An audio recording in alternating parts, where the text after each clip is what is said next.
all of that is going to be a moving target.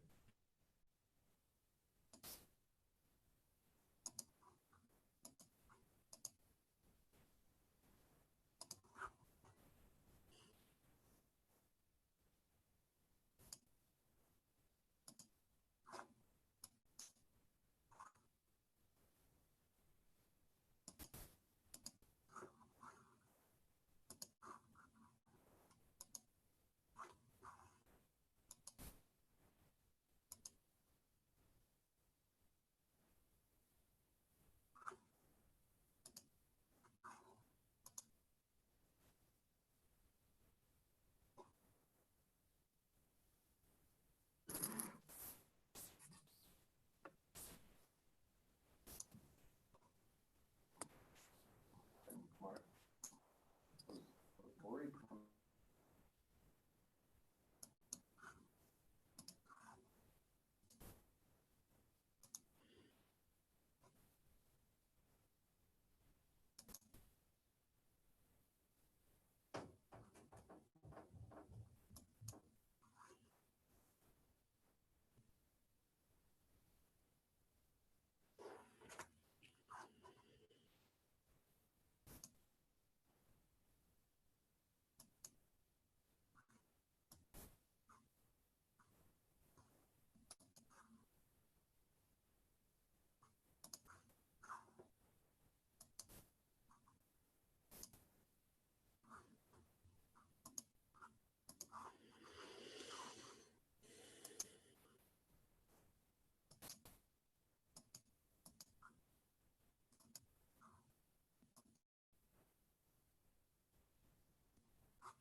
Can you guys hear me?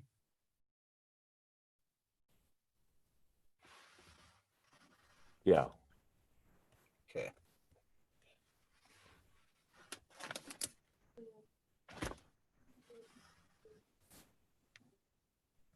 I'm going to share.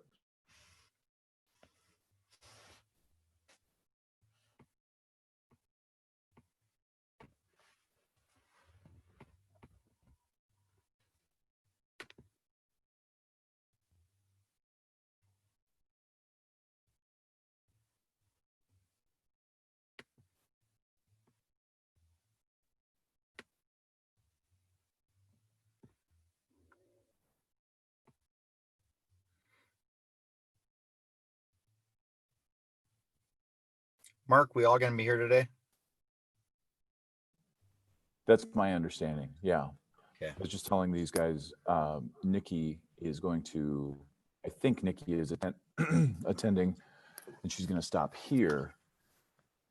She's bringing her computer. She's going to stop here because she's on her way to work. So All right. beyond that, I had affirmation from everybody. Okay.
Nikki, good morning. Can you hear me?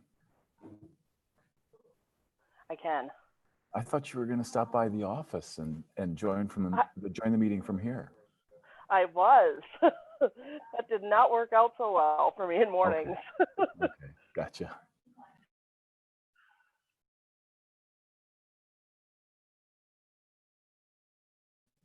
Hey, Eric.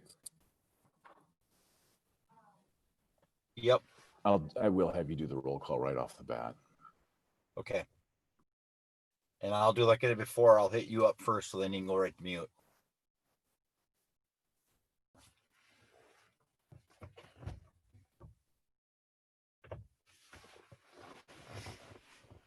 Good morning, Daniela. That is dedication.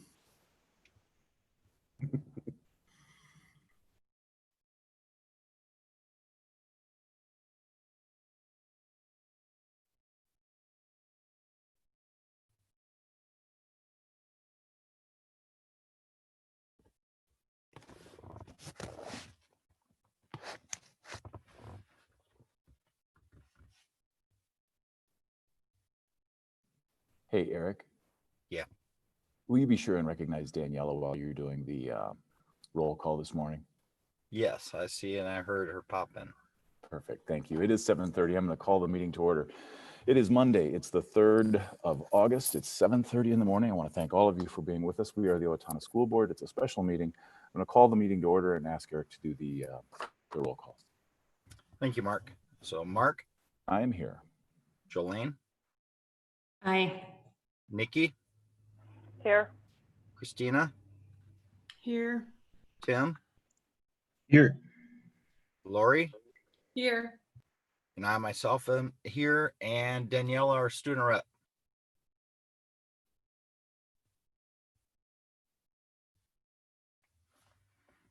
I know I saw Daniela on here. I think her microphone might be not currently working. So we're all present plus student rep.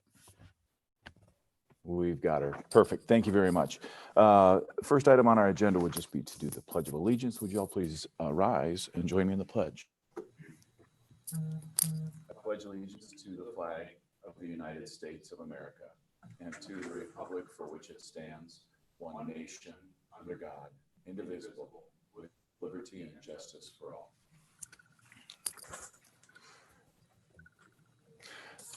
This is a special meeting, and as you can see, we have just a very short, a couple of items to address. So we would entertain a motion to approve the agenda as presented. So moved. Second. Has been moved and seconded. Eric, would you do a roll call vote for us on that? Yep. Oops, give me a second to get back.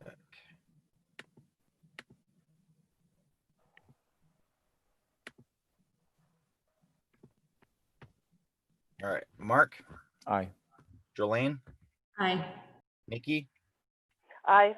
Christina, Aye. Tim, Aye. Lori, Aye. and I myself is an aye. 7-0 pass. Motion carries. Thanks, Eric. First item today, based upon all of the information that we received last week, there is a new learning scenario for the 2021 school year. I'm going to turn things over to Mr. Elstad. Thank you, Mr. Chair, members of the board, and student representative. I'm going to bring you back to the middle of June, and I'm going to try to be as brief as possible. We were asked by the Commissioner of Education and Governor Walz to prepare 3 different learning scenarios, that being learning where we can have all of our students in person, a hybrid of both in-person and distance learning, and then complete distance learning.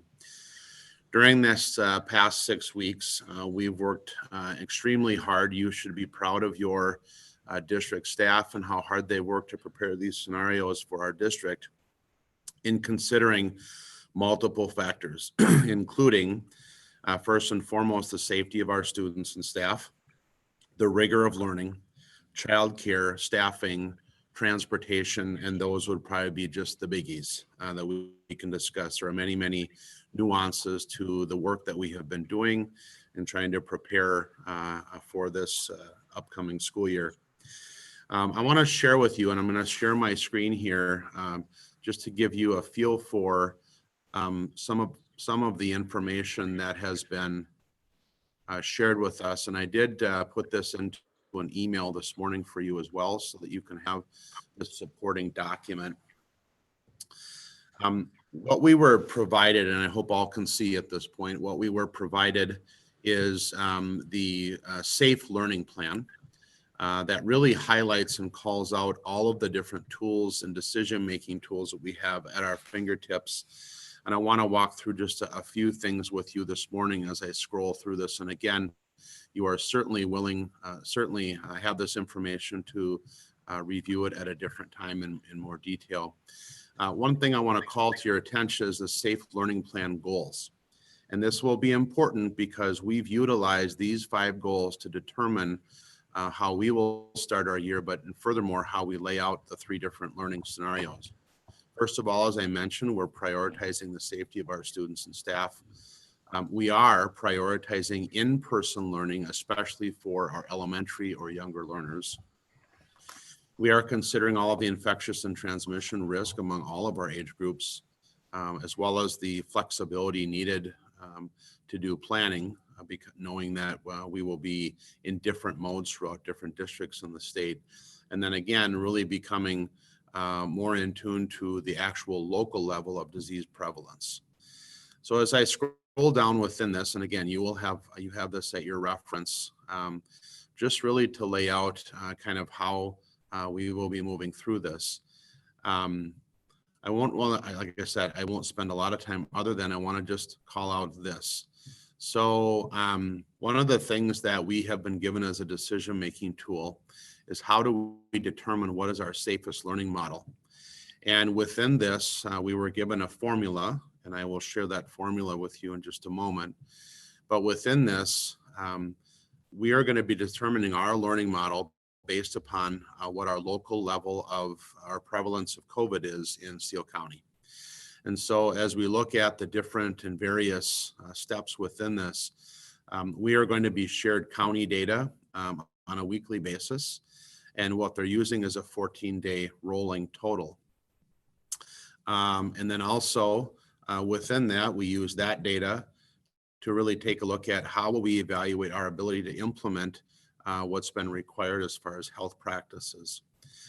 We will be in consultation with Steele County Public Health as well as the Minnesota Department of Health on a weekly and sometimes daily basis to determine what will be our safest learning model.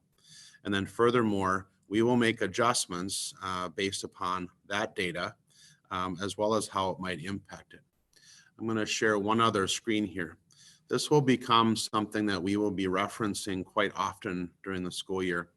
And again, what this is a 14-day COVID-19 case rate by county.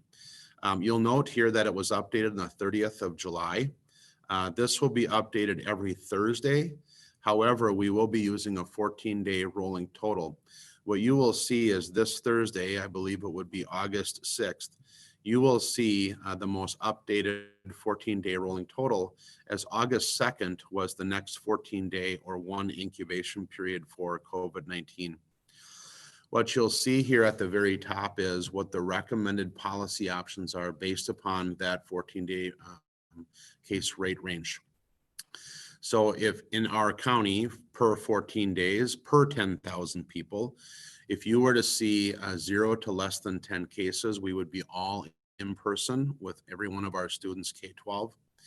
If we have 10 to less than 20 cases per 10,000 in that 14-day period, we would have our elementary students in person, as well as a middle and high school hybrid program.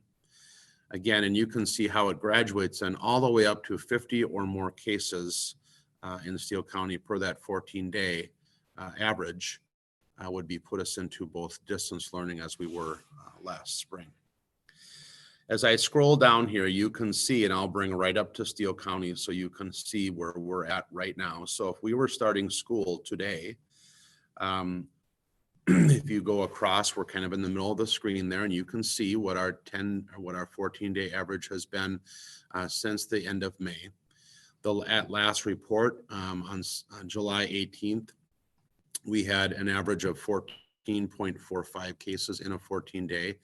So if you were to take that, adjusted then looking at the policy, that would put us in a spot where we would be, our elementary students would all be in person, and our middle and high school and ALC would be considered a hybrid at this point. So I wanted to share with you those, that learning tool. The actual formula that we use with that, if you take the total number of Steele County residents, which right now are, according to 2019 data, was 36,650 residents, and you divide that by 10,000, you end up with 3.65 being the quotient we would use for that 14-day total. If you take the total of the 14 days, you divide that by 3.65, that gives you the number. There's a couple of nuances, and I want to make sure the board is aware of with that. One will be is that we also have to consider where are those cases occurring. So let's say that in Owatonna we have an outbreak, but it's determined by the Department of Health that that outbreak did not have contact with the school system. So if we have a long-term healthcare facility that happens to have an outbreak that drives up our number of cases, that wouldn't necessarily mean that we have to adjust our learning plan based upon that contact. They also look at where is the community spread? How is it impacting schools? All of those factors, along with the 14-day rolling average, will be factored with the Department of Health and the school district and Steele County Public Health to make the determination of how we might move in and out of some of these learning scenarios. So I'll keep on rolling down. Here, in fact, is that very formula that I just referenced. You'll see again the learning model parameters there. We'll be consulting with health officials. The 30th, how this lays out is that last Thursday, we did receive this detailed plan from the Department of Ed and recommendations and guidance. Between now and August 23rd, we will be monitoring and really trying to consult with the Department of Health as to our best learning model based upon that data. On August 24th, there are regional support teams that will be assigned together. We'll learn about that as we get more into August, and I will be informing the board how that looks at our board meeting on the 24th of August. A couple other things to consider. If you look at the differences here between what's required for in-person and hybrid learning versus just what's required for hybrid learning, I want to call out masks for just a moment. According to Governor's Order 20-81, masks are required for all of our students, K-12, along with all of our staff, indoors, and we will follow that masking policy. Obviously, there are going to be occasions during the day when students are outside, or other mask breaks that we're going to determine how that looks for our younger students. Those things will have to be decided as we continue to move forward about how do we continue to adhere to the governor's order, yet also understanding that there's a reality to masks for our students. But certainly we will be following the policy as best we can. You'll also notice that if you look at the nuances within what social distancing means is, if you are an in-person learning, so again, that's our one of our scenarios, that determines that we'll be using social distancing when feasible. It doesn't always mean that we're going to have to adhere to strict social distancing. But again, that separates this out between what we would call hybrid learning, which is strict social distancing of 6 feet and following the facility capacity at 50%, as well as transportation. But again, you can see some of the nuances and differences that we have between those learning styles. The other thing we've looked at is, if you look at this illustration, there are ways that we believe we can mitigate and use mitigation strategies that drive us towards more of an in-person, and Michelle Krell is going to lay that out for you in just a bit about our elementary setting and some of the considerations that went in with those scenario plans. And then lastly, just so that you are aware, this lays out kind of different scenarios. And again, I'll let you read that at your leisure. But as we look through this, we recognize that there will be times in the year where we will be moving in and out of these different scenarios. One thing we're paying careful attention to is the need for consistency, particularly for our youngest learners. And knowing that if we can provide a more consistent environment for them, it takes away some of the fear that they may have, but also some of the anxiety that parents might have about just the unknowns of what this may lead to. So what I'm going to do is there's probably much more with this, and I'll address just a couple of things at the end too, but I'd really like to turn this over now to Michelle Krell, and she is going to share some more detailed information about our 3 approaches in Owatonna. Michelle? Good morning, everyone. I'd like to just, as Jeff mentioned, we've worked really, really hard as a cabinet and leadership team to really think about what our 3 models are that we were charged with in late June to start to think about. So our in-person model, our hybrid, and our distance learning model. And so some of the priorities we use, our number 1 priority is the health and safety of our students and staff. We also wanted to make sure we provided as much in-person time as possible. And knowing that elementary students and all students receiving special education services should be in school every day if possible. And then our middle school and high school students should be in school at least 2 days a week. So, and we also looked at how can we improve our distance learning that we did last spring to prepare all students to learn remotely if necessary. And one of those priorities, we recognized we needed to ensure that we had access to all students. And so by being able to purchase more Chromebooks and iPads, all K1 students will have iPads and all 2 through 12 students will have Chromebooks.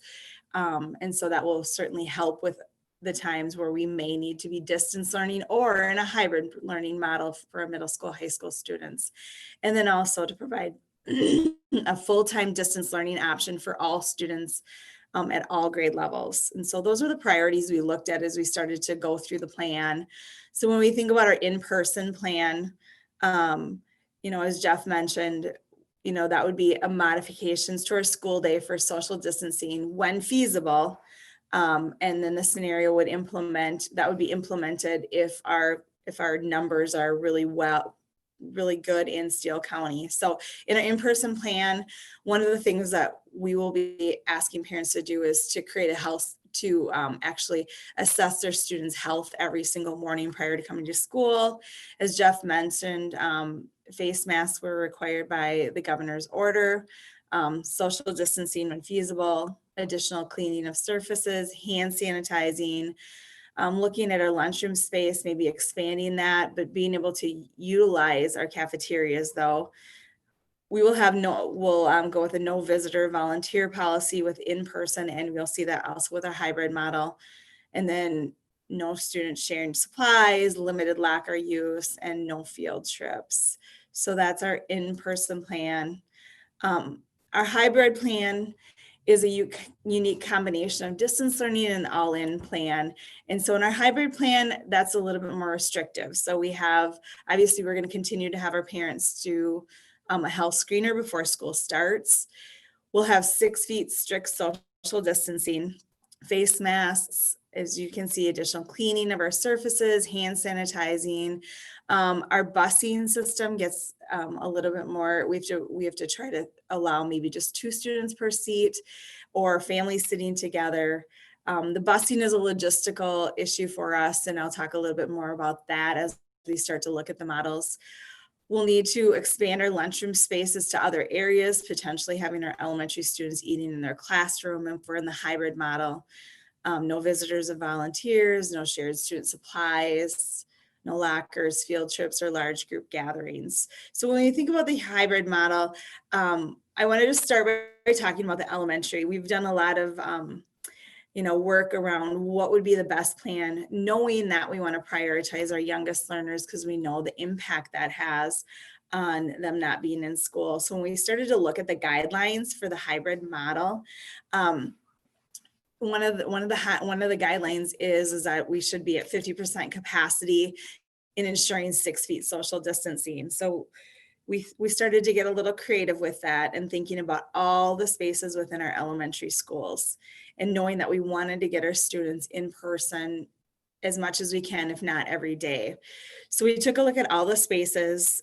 We took a look at how we could get 6 feet social distancing, and then also being 50% of the fire marshal capacity within a building. So let's just imagine many of our classrooms are 800 square feet or more. So an 800 square foot elementary classroom divided by 40, saying we're going to give, ensuring 6 feet of social distancing for each student, we can get 20 students within that classroom.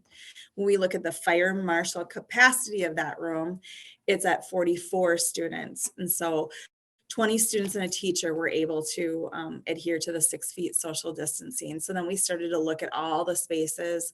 How can we ensure that students are in smaller classes, or classrooms are expanded to bigger spaces? Maybe the media center, some of our music rooms are larger. So we really kind of mapped out our elementary school, and we are very pleased to be able to say that we are able to bring all of our elementary students in K-5 in the hybrid model every single day. To be able to still have strict social distancing and go along with the 50% capacity. What does that mean? That means all hands on deck. That means that some of our teachers may be reassigned to elementary classrooms for us to make sure that we have smaller class sizes.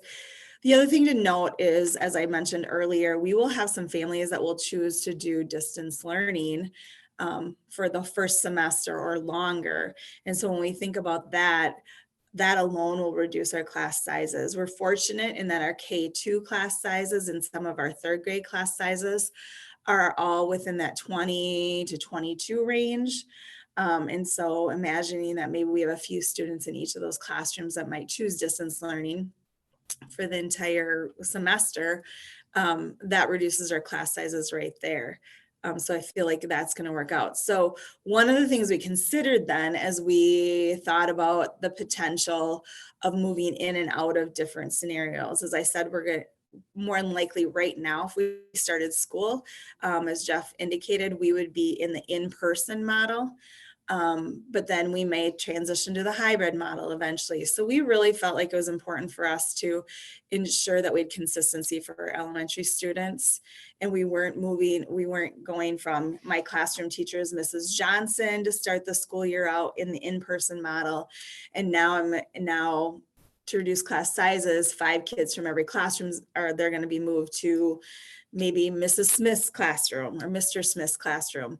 And we felt like that would create a lot of inconsistency. So right now we're recommending that we put all of our students in the lower class sizes for the health and safety of our students, as well as the consistency in education and opportunity for them to get a little additional support with smaller class sizes. So that is our elementary hybrid model. When I go to when we think about 612, the spaces that we have, the where, of course, 612 structure of a day is, we would need to divide our groups up into an A group and a B group. So this hybrid model is actually a 2-1-2 model. So what this means is group 1 would be in person Monday and Tuesday, and then distance learn Wednesday, Thursday, Friday. Group 2 would be in person on Thursday, Friday, would distance learn on Monday and Tuesday, and then Wednesday as well. So we'd have students on Mondays and Tuesdays, Thursdays and Fridays, group A, group B. Wednesdays would be a day that our teachers would be doing distance learning. It would be an opportunity because they're managing both distance learning going on and in-person learning. So Wednesdays is a day for them to be able to connect with students, provide feedback, one-on-one check-in, an opportunity for parents to connect. Also, we're going to have students that are going to choose distance learning for their entire semester potentially. So that gives them an opportunity to also have some connection time with those students that are choosing distance learning 100% of the time. And then obviously the last option that we have, the third model, is the distance learning option, very similar to what we had last spring only improved. Certainly technology and access will be a big benefit for us, but things for us to always to remember too, the distance when if students were to go all distance learning, we would be looking at, providing breakfast and lunch at at our selected sites. There wouldn't be any athletic competitions or co-curricular, extracurricular activities. And then of course, special education services will need to be adjusted. And then we would need to be able to provide childcare for our K-5 students. So that's the distance learning model. One of the things that we plan to do is Jeff will have a communication that's going to go out, I believe, tomorrow morning. But part of that communication will be a survey to our families because we need to identify what their intentions are. Will they plan to come to school face to face like we have where we will potentially be starting? Or do they want to have the option of distance learning for the first semester? We also need to identify if they need transportation, if they qualify for transportation and need transportation, because our busing is, Amanda's working with the bus company trying to figure out transportation, but that's really important for us to know whether or not they would transport their kids or ride our transportation. And then also we would need to find out if they would be in need of childcare in the event that K-5 has to go to distance learning. So our survey will be asking for those intentions and asking for them in a fairly rapid time, knowing that we need to really work logistically on revising all of our class lists and all of our schedules and making plans moving forward. So that family survey will be going out. Jeff already shared the metrics, but certainly we'll be utilizing the metrics moving forward with the different learning models. And with that, are there any questions? Here we go. Let's open this up for anybody that may have a question here. Are we going to be taking temperatures of students when they come through the door before they're allowed in the building? So thank you, Eric. That's a great question. Health screening was something that we had considered, or we've given lots of consideration. We have studied this 10 ways till Tuesday to decide how we might efficiently and effectively screen our students for temperatures. We looked at could we do individual temperature screeners? When we tried to compute the amount of time it might take us, particularly our middle school and high school, to do that, we wouldn't be starting learning at the middle school until 10:15 a.m. because it would take us almost 2 hours every morning to screen every student individually. Likewise, the high school would be longer. Then we looked at technologies that are available to us right now that would allow us to do a thermal scan of all of our students. There are two different hiccups with that, one of which is it's incredibly expensive. In fact, it's about $20,000 for every device that we have in a building. The other part was there are some HIPAA violations we have to be concerned about in how we identify students that are not feeling well. So we have committed, like many, many other districts in the state, to doing taking a different approach, which is really having our parents or guardians or families serve as partner with us. Every family, every student is going to receive a form that a parent will have to sign indicating that they are screening their children's health every single morning before they send them to school. What we are assuming if a child is being sent to school is that they are healthy and they are ready to learn. Because within that, we just don't have the capacity at this point, and we have to lean on our families to really help us with that health screening. Can you talk a little bit about the 2-week time frames? Is the possibility of a change in the learning format only once every 2 weeks, or is it a day-to-day rolling 2-week average? Thank you, Mark. So that's an important, because it would be too difficult for us to use daily. So we will be using a 2-week determination on that. And again, one of the things that we've started to consider is even at 2 weeks, we're agile and flexible as a school district, but changing our learning mode every 2 weeks may not be a reasonable way to do business. And so what we've determined is we're going to be using the data, obviously, every 2 weeks to help guide our decisions. I also believe, though, that we need to see a trend. So I'll lay out an example that we've considered. Let's say, for instance, that we were today at 14, and 2 weeks from now, we see that trending downward where we get down to an average of 8.75, which is just below the threshold to have all in-person learning. Rather than make that dive at 8.75, I think we would need to see one more period of health data come forward before we would make that determination. So essentially, we're going to be looking at 2 different periods of health data. So that would be 2 incubation periods of 14 days, which allows us to see that we are trending in a direction one way or the other. According to the governor's order, we are always allowed to be more restrictive with our, according to our health data, but we obviously want to follow it as quickly as we can. However, we want to be somewhat agile in that we know that if we're trending downward, that we can have all of our students in person. And likewise, if we're seeing it trend upward, that we can adjust accordingly based upon the health recommendations. My follow-up question to that would be, when can parents expect to know what the format will be for first day of school? Thank you, Mark. I was going to get to that too, but I want to just, so we've given this some determination. In order, if we would have made our announcement today, we would be using health data from July 18th, and we obviously know that this changes. And so what we're going to be utilizing on Thursday, August 13th, the next, or there'll be a Department of Health data summary coming out for 14-day, which will give us a very accurate reading that will bring us right up to about the 15th of August or thereabouts.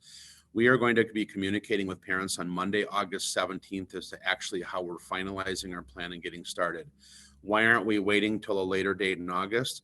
Well, if we were to wait till the last health data comes out, it wouldn't come out until the 31st of August, which would be 2 days before we would intend to start based upon the adjusted calendar you're going to be considering later in this meeting. So we are waiting till the 17th. That gives our parents a 2-week notice as to how we're going to start. But obviously the 3 models that Michelle laid out for you this morning are ones that parents have to be prepared for. And we're going to have to use our system of communication, much like snow days, in informing our parents how, if we need to make a shift in our learning provision. Other questions from board members? I have a question, maybe just a follow up and clarification, Michelle. I thought I heard you say something and I want to make sure I understood what I thought I heard. When you were describing the hybrid learning and the in-person learning for our elementary kids, I thought I heard you talk about a decision to move really to those smaller class sizes, even within the in-person learning scenario for the elementary kids. Can you just clarify that for me and then help me, if I were to summarize and sort of distinguish then in-person and hybrid for our elementary parent, how would I explain that? Or help me, can you just explore that a little more with me? Yep, certainly. So we really thought about how it could get really inconsistent, as I said, if we're transitioning teachers as we move from in-person to hybrid. So we really wanted to create consistency for students. And so some of the differences in person is if we were to think about the environment, it would be less restrictive, social distancing when feasible, potential of eating in the lunchroom, trying to social distance as much as possible, but not having 6 feet social distancing, going to specialist classes in the in-person model. When we get to the hybrid, it's more restrictive. We're keeping the same classroom as where we would be in the in-person model, same classroom teacher, smaller groups, but we would ensure that there was 6 feet social distancing within the classroom, a little bit more, probably more desk time or students in their specific area. It would mean that FIAD would be outside or, and then music and art would push into the classroom or go outdoors. It would mean eating lunch in the classroom, really trying to reduce the amount of time that students are mixing with other students of other cohorts or other classrooms for their their health and safety. Does Great. does that delineate a little bit? Because I can see where it would get confusing because we're really making a decision to be more conservative with, you know, our students and keeping them in smaller groups, at least for the first semester. Yep. No, and I appreciate that. And I think it's a wise choice. I think parents will appreciate that in the long run. And Mhm. like you said, it creates a consistency that I think will be really valuable for those young learners. Maybe just a couple of follow-up, and we can talk about this offline too, but curious about what happens then to kind of the music art curriculum in those two scenarios, whether those spaces will be utilized as we try to, create that with smaller class sizes at the outset. Yeah, I think that's really, and then can you just comment just a little bit further about teachers as we try to approach that 20, to 22 or whatever that class size, that we're reaching? Where does the additional classroom leadership Mhm. come from? Yep. So we have intervention teachers that are funded through Title and ADSIS.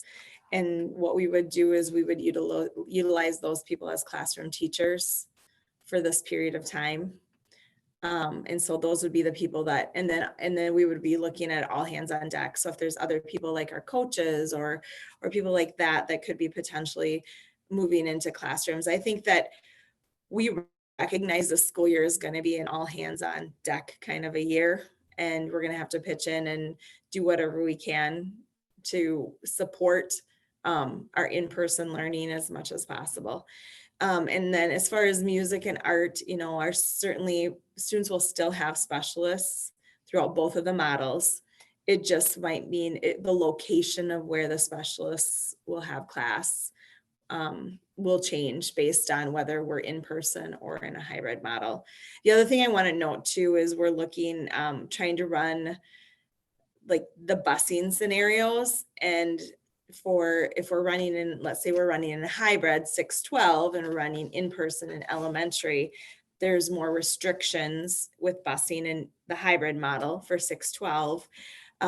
There's no way feasible that we can run the one-tiered busing system that we have in the past. So Amanda's working with the bus company to come up with how can we probably are going to need to do a two-tiered busing system. So what we're tentatively looking at is, we'd bus our 6-12 students and our country students into school in the first route. And then those buses would go out again and pick up our elementary students. And so our elementary students would end up having a shortened day because then we would bus our elementary students home and then our high school students home after that. So the high school students, because they're only in person 2 days a week, they get the full length of their day, 6-12 for 2 days. And then our elementary students will have a shortened day, but in person for 5 days a week. So, so there's a lot of nuances and a lot of scheduling and logistical things that we're going to need to work through. But I feel like that's probably, we feel like that's probably going to be our best plan and scenario as we move forward in these two particular models. I just wanted to clarify something you had mentioned, Michelle, and it's because of our vernacular that we use in-house. She mentioned coaches. She was referencing our instructional coaches. Yeah, thank you. And not our coaches for athletics. I know that's for some that they might go coaches, but anyway, I just wanted to clarify that. Well, that's helpful. Thank you. Other questions from board members? Yeah. So I'm wondering, for those parents who are opting to not send their children to school initially, would they be assigned their regular teacher, or are you looking at some alternative methods where there would be a teacher who would be in charge of at-home distance learning? There's a combination there. I think at our elementary level, we'd be trying to identify somebody that could be the distance learning teacher for the students that are choosing distance learning. It gets a lot more challenging as we're at 6-12 and students are in core content level courses and elective courses. And so we're looking at a few different models, but there is the potential that students in 6-12 may be in distance learning, but taking a course with a teacher that's teaching in the hybrid model, let's say. And that's why that Wednesday is such a critical day for us, because not only does the teacher have time to provide feedback and connect with students who are doing the distance learning the 2 days a week, but it also provides time for them to connect with students that might be doing distance learning 100% of the time. How we still have to work through a lot of that, and we're no different than any school, I think, in the nation, trying to figure out how do we maneuver through this and manage so many different learning styles or learning models for our students. But that's tentatively, those are the thoughts, Nikki. One thing I want to clarify around, thank you, and I apologize for stepping over you, Nikki. One of the things that I think we need to remain really clear is that this is incredibly difficult for us to staff. And we are offering the distance learning option certainly to all of our families that are interested in doing so. But I want to be clear that if parents and families are choosing a distance learning option, they're choosing this option until January 20th. It's not something where students and families can decide to go in and out of distance learning.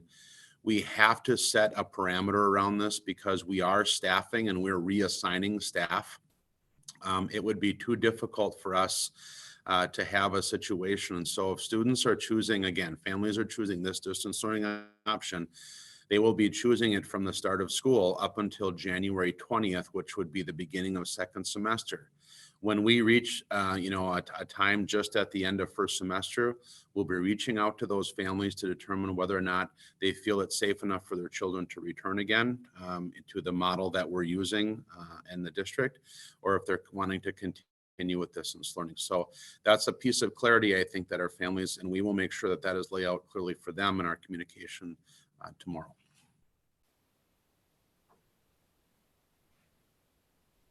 Board members, any other questions? I have a question. So as we're looking at potential exposures for kids and wanting them to quarantine for 2 weeks, is there a distance learning model for them to use during a 2-week quarantine period?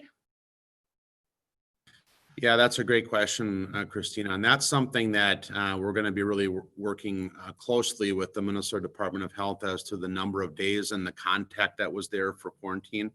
But certainly if a student is told to quarantine for 10 to 14 days, whatever that period might be, they will be provided a distance learning option. One of the critical things that Michelle laid out is that, and again, based upon the approval from this board, was we really ramped up our efforts to provide a one-to-one technology for our students in the event that they might have that period where they need to be quarantined and they can then go to distance learning. That staffing will fluctuate because we may have a distance learning teacher that's able to include them, or we may have to shift that. And if it's an entire classroom or students in a classroom, particularly at the elementary level, be left with our elementary teachers helping to provide that. But that's an area that's really going to be tricky, and we're going to continue to navigate. And I would share with you as through all of this, although I think we would use the best laid plans, sometimes don't always work out. So when we begin to venture into that, it's probably going to be something where we start one way and we may evolve and learn things from that about the best way to do that, which will lead us in a different direction. But that's our intention right away, is to provide them a distance learning option. And again, the staffing model may shift based upon the need. Can you, okay, here's my question that's kind of a, pardon the pun, hybrid of the last two questions. If there's a parent and a child that starts the school year and they're in a distance learning mode, and it's evident that the parents' concerns have been eased because of how things are working out, and the student is just definitively needing an in-class experience, how hard and fast are we going to be on that January 20 date? And if we're partway through that time period, if this child really needs to get back in the classroom and the parents are accommodating and everyone is in agreement, are we going to make an accommodation and see that child has the in-class opportunity? Certainly. we're going to make those cases, you know, on an or, you know, decide on an individual case by case basis. What we're fearful of again is people going in and out of distance learning and making that choice. If a parent or if there's a situation where distance learning for some reason is just not working out, we're here to serve our students. And if we end up in a situation where the parents are saying this just isn't working and we need to try a different mode, absolutely. I mean, we're holding that January out there simply because we want parents to understand that it can't be something based upon choice that they go in and out based upon just a whim, if you will. I don't want to use that term insensitively, but that would be the case where if a family is saying this just isn't working out for us, we have to do something different. Certainly, we're going to consider those on a case-by-case basis. Great, thank you. Any other questions? Okay, hearing none, and based upon the information that we received last week from the governor, as well as the work that our local team has done, I will move that the board approve the learning scenario for the 2021 school year and other COVID-19 related matters. Second. We have a second. Any further discussion? Hearing none. Eric, would you do the roll call vote for us? Yes. Mark, Aye. Nikki, Aye. Shalane, Aye. Tim, Aye. Christina, Aye. Lori, Aye. and I myself is an aye. 7-0 pass. Motion carries. Thanks, Eric. That leads us to item B, which would be a calendar change. Once again, I'll turn things over to Mr. Elstad. Thank you. This would be a lot more, this will be a briefer item for you. Based upon the fact that we have really been asking our staff to make a large lift with how we're providing these different learning scenarios, we gave strong consideration and are actually proposing a calendar switch change for you. If you look at the calendar in reference, basically what we're doing is we're asking for 2 additional preparation days for our staff at the beginning of the year. What would have been our regular calendar, quote unquote, we would have been starting with our high school students on Monday, August 31st, and then subsequently our middle school students on the 1st of September. What we are indeed asking you to consider with this change is that now August 31st and September 1st, Monday and Tuesday, would be considered teacher development and planning days based upon the extraordinary amount of work that our teachers and other staff will have to do to provide the flexibility and learning that's required. With this calendar change, then it basically pushes out to a start with our high school students then on Wednesday, September 2nd. And then we would also include then our middle school students with a full start on Thursday, the 3rd of September.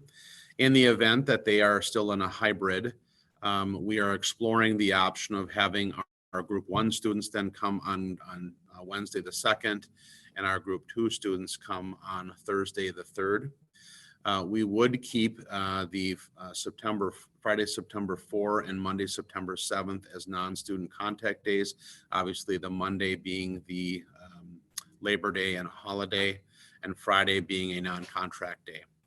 If we look at then our elementary students, they will still be conducting before school interviews. Michelle is working with the elementary principals and staff as to how that might look for our elementary students.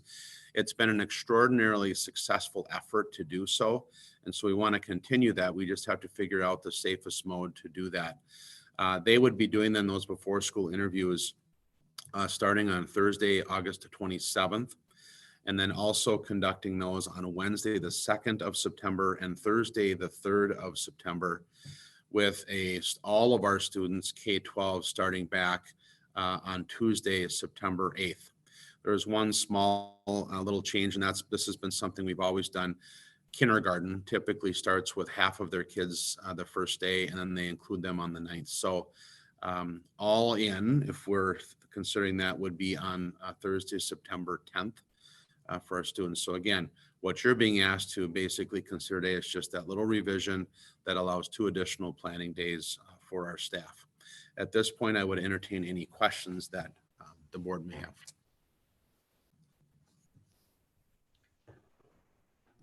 Jeff, can you just clarify for me? So are the planning days at the outset of this calendar year, or are they embedded somewhere within the calendar year? They're actually, they're not embedded within the school year. They're before our students would begin. Okay. And then the 4th of September, excuse me, the 4th of September, has that always been a non-contract day? And maybe I just don't recall that. Yeah, that was the calendar that was approved before this one. And it was in light that we were starting before Labor Day. And so we offered an opportunity there for our families and still getting some contact with our students, yet leaving that day out there. Yep. Thank you.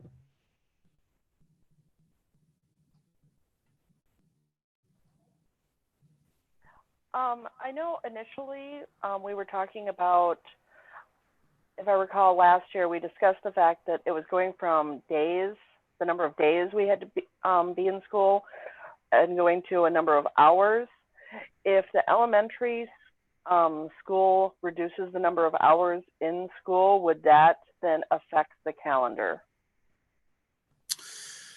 It does. However, the way that's laid out, and that's a great question, Nikki, because we are based upon instructional hours, and that's how we're funded through our average daily membership through the Department of Ed. When it comes to elementary, we are well over the number of hours that are required. If you look at high school and middle school, high school is a bit higher than that. What I would share with you is that the department is still asking us to make sure that we're meeting that minimum requirement. But I would also tell you that this real shift here is coming in just a different way of doing it. So in a typical year, we would have had 2 snow days that would have sort of been built in, if you will, for no instruction taking place on those days. For this year, there will no longer be a snow day that will not include some sort of distance learning instruction. And so upon that first time, we'll gain additional hours that way. But again, with elementary in particular, we're well over the number of required hours. Likewise, with our high school students, we still would be over that number. We typically build in a cushion for ourselves of 3 to 4 days of totally missing instruction before we would run the risk of having to add on additional days. So the calendar that's being proposed to you does consider that we have another option available to us to continue to keep the number of instructional hours that are necessary. Board members, any other questions? Mr. Elstead, any last comments on this? No, I just appreciate, the flexibility and the time that's gone in this. I also want, we've met with the OEA bargaining unit to make sure, and they were absolutely in agreement that this was a good strategy for us to provide that extra planning time. Okay, hearing no other comments, and with that, I will then move that the board approve the revisions to the 2020-2021 school year as presented. Is there a second? Second. We have a second. Eric, one more time, a roll call vote, please. Yep. Mark, Aye. Jolene, Aye. Nikki, Aye. Christina, Aye. Tim, Aye. Lori, Aye. and I myself is an aye. 7-0 pass. Motion carries. Thanks, Eric. Folks, this was an important meeting to have this morning. I want to thank not only the board members for being here, but gosh, the administrative team for all of the hard work that went into getting us to this point. I think all of us feel really comfortable with the fact that we've got a top-notch administrative team that makes sure that the kids get the best opportunity that they can. With that, I'll move that we adjourn. I'll look for a second. Second. Second. Second. Eric, last time around for the roll call vote, please. Yep. Mark, Aye. Jolene, Aye. Nikki, Aye. Christina, Aye. Tim, Aye. Lori, Aye. and I myself is an aye. 7-0 to pass to adjourn. That motion carries. The next thing that we're going to hear about is Danielle is going to call all of her friends and tell them that there are no more school snow days this year. Folks, have a good day. See you at our next meeting. Thank you.